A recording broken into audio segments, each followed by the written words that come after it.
For me, a learning ecology tries to capture everything about a learner learning in their environment with all the resources that that environment has, and also capturing their learning and development that comes from their interactions with their environment.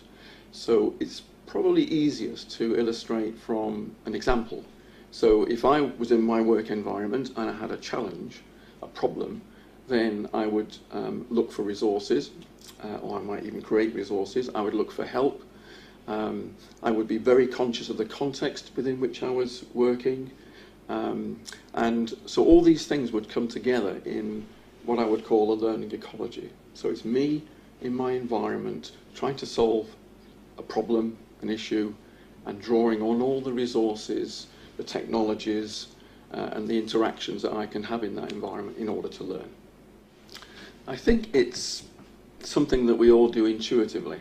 It's not something new. What's new, in a sense, is trying to use this as a way of designing our educational processes. But what we do to learn in the way I've described is something that we do intuitively. I think what we're trying to do by developing a concept is to use it to explain to people so that they can become more aware that this is what they're doing, and then perhaps they can be even better at creating their own ecologies for learning. So I think in terms of a long-term development in education, it will really enhance the way people look at learning. It will also broaden the horizons of teachers designing programs so that they can see it's much more than just giving content. It's actually about helping people see the affordances that they've got in their environments, and then utilize those affordances. So it's a change in the way that a teacher will design learning experiences is fundamentally what we're at.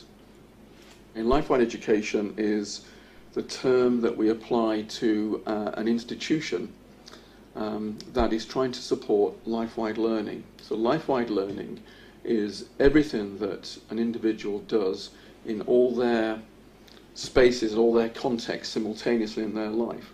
So for example, if you take me as an example, then I have my work environment, I have my family and home and friends. There's a social dimension to it.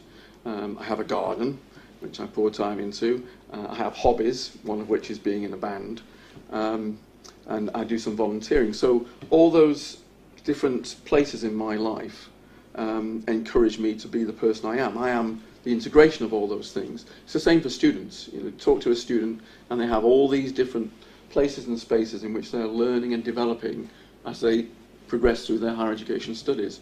So life-wide education is an institution that's adopted this view of learning, this holistic view of learning, and is trying to support it in their learners. And from that, all sorts of things flow, like you have a concept of a life-wide curriculum, not a narrow academic curriculum, but a curriculum that embraces co-curricular, extracurricular, work-based learning, community-based learning, and extracurricular, so everything is included. So that's my view of life-wide education. It's support for learning that is life-wide. Well, some people would say that that's included in lifelong learning, but to me, if you try and pull apart life-wide learning and say, actually, it's made up of all these different things, then we can be much more supportive in an educational sense. Because lifelong learning is quite abstract, and you actually only know where you've been in life when you look back on it. It's very hard to sort of plan for lifelong learning, but what you can influence day to day is your life-wide learning. And so that's where the effort has been to explain what life-wide learning means and how an educational institution might support that through life-wide education.